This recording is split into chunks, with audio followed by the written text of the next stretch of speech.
जय भीम साथियों।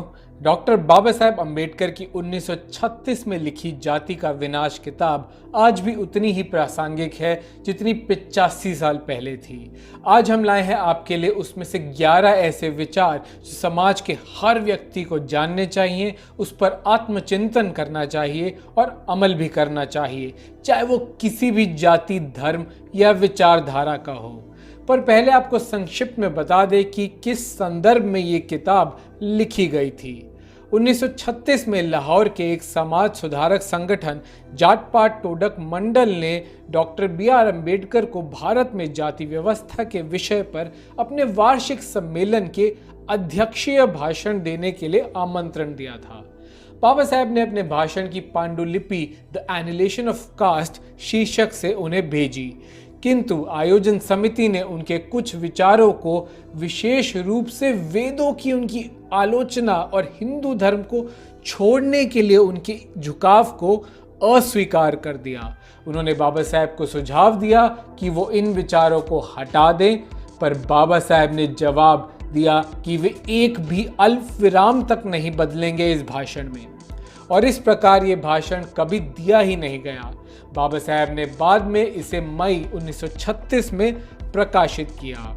वैसे तो बाबा साहेब ने कई किताबें लिखी, कई भाषण दिए, पत्रिकाएं भी प्रकाशित करी, पर आज भी जाति का विनाश किताब उनकी प्रमुख किताब की तरह मानी जाती है। भारत के विश्वविद्यालयों में भी पढ़ाई जाती है। इस किताब का एक एक शब्द सोने की तरह महत्वपूर्ण है और आज भी ब्राह्मणवादियों को खटकता है।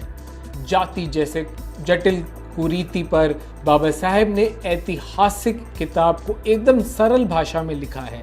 ये भी इस किताब की खासियत है। तो आइए सुनते हैं इसमें से 11 मूल्यवान विचार। मैं संतुष्ट हो जाऊंगा अगर मैं हिंदुओं को ये एहसास करा दूं कि वे भारत के बीमार आदमी हैं और उनकी बीमारी अन्य भारतीयों की स्वास्थ्य और खुशी के लिए खतरा है। मैंने हिंदुओं की आलोचना की है, मैंने उस महात्मा के अधिकार पर सवाल उठाया है जिनको वो भगवान मानते हैं। वे मुझसे नफरत करते हैं, उनके लिए मैं उनके बगीचे में एक सांप हूँ।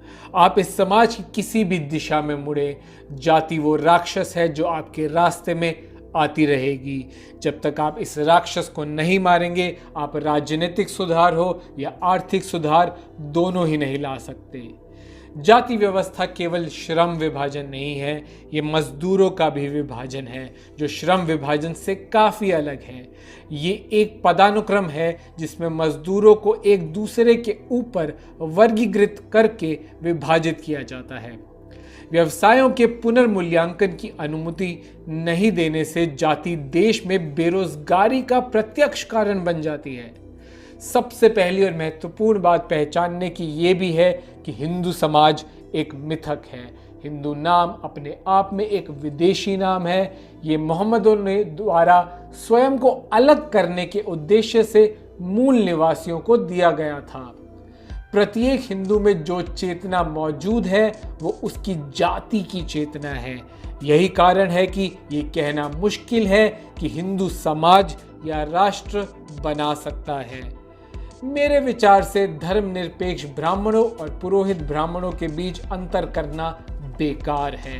दोनों परिजन हैं, वे एक ही शरीर के दो भुजाएं हैं और एक दूसरे के अस्तित्व के लिए लड़ने के लिए बाध्य हैं। सिखों और मुसलमानों के बीच एक सामाजिक सीमेंट है जो उन्हें भाई बनाता है।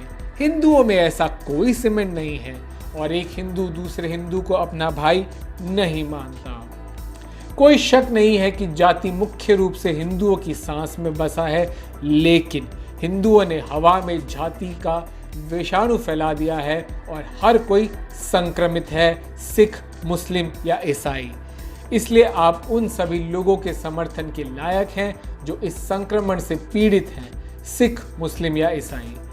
इसलिए मुझे ये कहने में कोई संकोच नहीं है कि इस तरह के धर्म को नष्ट कर दिया जाना चाहिए, और मैं कहता हूँ इस तरह के धर्म के विनाश के लिए काम करने में कुछ भी गलत नहीं है।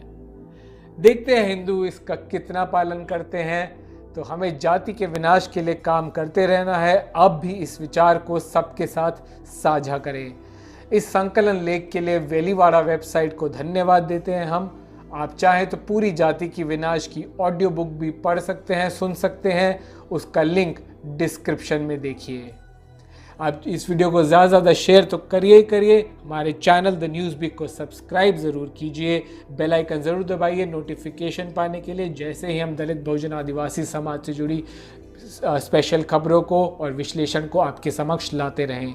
आप हमें फेसबुक और ट्विटर और इंस्टाग्राम पर भी फॉलो कर सकते हैं। जय भीम।